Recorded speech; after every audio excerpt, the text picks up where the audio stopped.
യാത്രകൾ നമ്മിൽ പലപ്പോഴും സന്തോഷത്തിന്റെ ഓർമ്മകളാണ് സമ്മാനിക്കുന്നത്.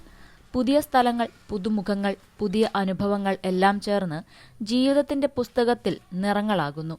പക്ഷെ മാധ്യമപ്രവർത്തകയായ രാഖി റാസിന്റെ ഓർമ്മക്കുറിപ്പിൽ ഒരു യാത്രയെക്കുറിച്ച് എഴുതുമ്പോൾ അത് ആനന്ദത്തെക്കാൾ വേദനയുടെ നിറമാണ് കൂടുതലായി പതിഞ്ഞിരിക്കുന്നത്. കോഴിക്കോട്ടേക്ക് പോയ ഒരു സാധാരണ യാത്ര അവരുടെ ജീവിതത്തിൽ മറക്കാനാവാത്ത മുറിവായി മാറിയിരിക്കുകയാണ്.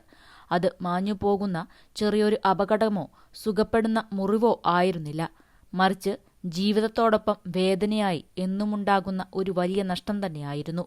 കൈവിരലുകളിലൊന്ന് തന്നെ ഇല്ലാതാക്കിയ ആ അപകടം രാഖിക്ക് യാത്രകളുടെ അർത്ഥം തന്നെ മാറ്റിമറിച്ച സംഭവമായി മാറി. കഴിഞ്ഞ ദിവസം വടകരയിൽ ഒരു ജോലിയുടെ ആവശ്യത്തിനായി തിരികെ കോഴിക്കോട്ടേക്ക് വരികയായിരുന്നു.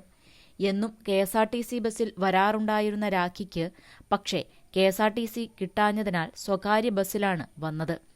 കോഴിക്കോട് മാവൂർ റോഡിൽ KSRTC ബസ് സ്റ്റാൻഡിന് സമീപം ഇറങ്ങവേ രാഖിയുടെ വലതുകൈയുടെ മോതിരവിരലിൽ എവിടെയോ ഉടക്കി വലിഞ്ഞതുപോലെ തോന്നി. മോതിരം ചെറുതായി വലിഞ്ഞതുപോലെ ഒരു നേരിയ വേദനയാണ് അപ്പോൾ തോന്നിയത്.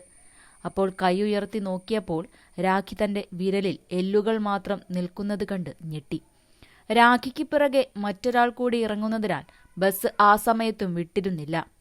അയ്യോ, വിരൽ മുറിഞ്ഞുപോയി എന്ന് പറഞ്ഞുകൊണ്ട് രാഖി തിരികെ ബസ്സിലേക്ക് കയറി. അറ്റുവീണ വിരൽ ബസ്സിന്റെ താഴെ വീണ് കിടപ്പുണ്ടാകും എന്നു കരുതിയാണ് നോക്കിയത്. അപ്പോൾ അവിടെ ചോര മാത്രമേ ഉണ്ടായിരുന്നുള്ളൂ. ഈ സമയത്താണ് ബസ്സിലെ മറ്റ് യാത്രക്കാരും ഡ്രൈവർമാരും സംഭവം അറിയുന്നത്. വലിയ മുറിവായിരുന്നുവെങ്കിലും മരവിപ്പ് കാരണം നേരിയ വേദന മാത്രമേ രാഖിക്ക് അറിയാൻ കഴിഞ്ഞിരുന്നുള്ളൂ. അറ്റുപോയ വിരൽ നിലത്ത് ഉണ്ടായിരുന്നില്ല. മോതിരം മുടക്കിയ അല്പം അകന്നു നിൽക്കുന്ന ബസ്സിന്റെ കൂർത്ത ഭാഗത്ത് മോതിരവും ഊരിപ്പോയ വിരലും തറഞ്ഞിരിപ്പുണ്ടായിരുന്നു. വിരലിന്റെ ചലനവള്ളി വലിഞ്ഞുപൊട്ടി ഇരട്ടിയിലധികം നീളത്തിൽ വിരലിൽ നിന്നും തൂങ്ങിക്കിടന്നിരുന്നു. എവിടുന്നോ കിട്ടിയ ധൈര്യത്തിൽ വിരലും മോതിരവും ഊരിയെടുത്ത് ബസ്സുകാരോട് ഉടനടി ആശുപത്രിയിലെത്തിക്കണമെന്ന് രാഖി പറഞ്ഞു. ഉടൻ തന്നെ കോഴിക്കോട് നാഷണൽ ഹോസ്പിറ്റലിൽ എത്തിച്ചു. വിരലും താങ്ങി ആശുപത്രിയിലേക്ക് ഓടി. വീൽചെയറിൽ കാഷ്വാലിറ്റിയിലേക്ക് പോയി. വെള്ളം കുടിക്കാൻ തന്ന ശേഷം വേദന മരവിക്കാനുള്ള ഇഞ്ചക്ഷനും തന്നു. ഇത്തരം കേസ് എടുക്കാനുള്ള സൗകര്യമില്ലാത്തതിനാൽ മറ്റേതെങ്കിലും ഹോസ്പിറ്റലിലേക്ക് പോകാൻ അവിടെ നിന്നും നിർദ്ദേശം നൽകി.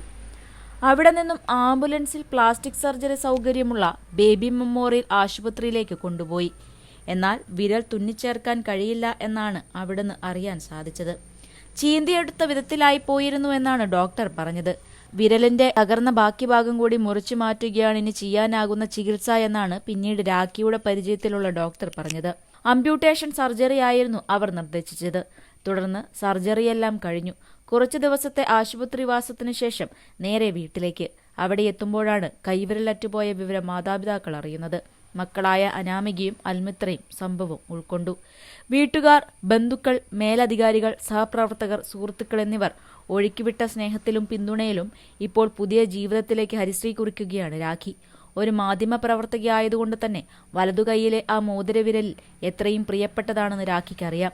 എല്ലാ സങ്കടങ്ങളും അതിജീവിച്ചിപ്പോൾ മുന്നേറുകയാണ്. പഴയ വേഗത്തിൽ കമ്പ്യൂട്ടറിൽ ടൈപ്പ് ചെയ്യാൻ പുതിയ പാഠങ്ങൾ പഠിക്കേണ്ടി വരും. കയ്യിലെടുക്കുന്ന ചെറിയ വസ്തുക്കൾ മോതിരവിരൽ ഇല്ലായ്മയിലൂടെ താഴെ വീഴുന്നത് അറിഞ്ഞു തുടങ്ങി. വേദന മാറിയാലും മുറുകെ പിടിക്കാൻ ഇനി കഴിഞ്ഞെന്ന് വരില്ല. ഇങ്ങനെയൊക്കെ ആകിലും പഴയതിനേക്കാൾ കരുത്തോടെ മുന്നോട്ടു പോകും എന്ന പ്രതീക്ഷയിലാണ് രാഖി ഇപ്പോൾ. സിനിമ, ഫാഷൻ, ലൈഫ് സ്റ്റൈൽ വാർത്തകൾക്കായി മലയാളി ലൈഫ് സബ്സ്ക്രൈബ് ചെയ്യൂ. ലേറ്റസ്റ്റ് അപ്ഡേറ്റ്സിനായി ബെൽ ബട്ടണും അമർത്തുക.